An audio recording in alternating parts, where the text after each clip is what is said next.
The moment Ethan's lips touched hers, he thought his heart had stopped.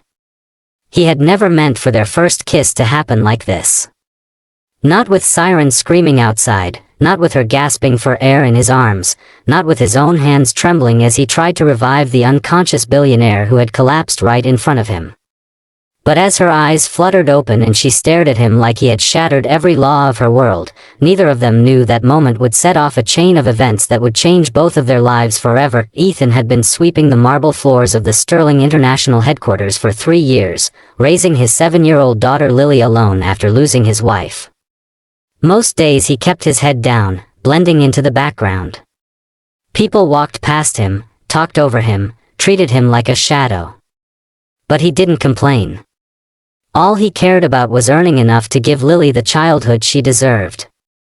He never once imagined he would cross paths with the woman who owned the building, or that she would fall unconscious right at his feet. Ava Sterling, the youngest billionaire CEO in the city, was known for being untouchable, smart, commanding, polished, and surrounded by people who feared disappointing her. But today she had rushed out of a board meeting pale and shaky. Ethan had seen her from the corner of his eye, wobbling as if the world around her was spinning. When she collapsed, he dropped everything and ran. No one else moved. Not her assistants, not the directors. Everyone just froze, terrified of touching her, terrified of being blamed. But Ethan didn't think. He only saw a human being who needed help.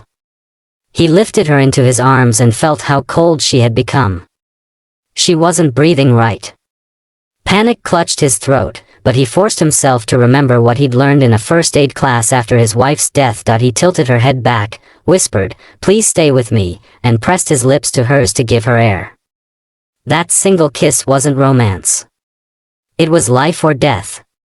When she finally inhaled sharply, it felt like the entire world restarted. She blinked up at him, dazed, confused, her voice barely a breath. "You saved me?" After that moment, Ethan wanted to disappear. He expected trouble. Maybe even to be fired. Instead, security guards escorted him to Ava's private office later that evening. He walked in nervously, his uniform still dusty, his hands still shaking.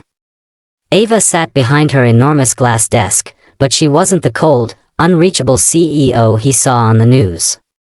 She looked different, soft, grateful, and embarrassed. "I owe you my life," she whispered. Everyone else froze. "You didn't." Ethan shook his head. "Anyone would have done the same." "No," she said quietly. "They wouldn't have."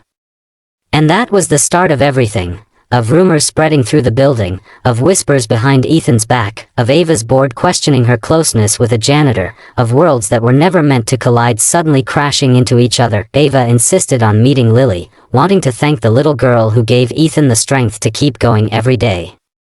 Lily adored her instantly, calling her the sparkly lady because Ava always wore tiny diamond earrings. Watching them together made Ava smile in a way Ethan had never seen. And watching Ava kneel down and tie Lily's shoelaces with her expensive manicured hands made something in Ethan's chest ache, but not everyone was happy. The board accused Ethan of manipulating Ava, of using the kiss to gain attention.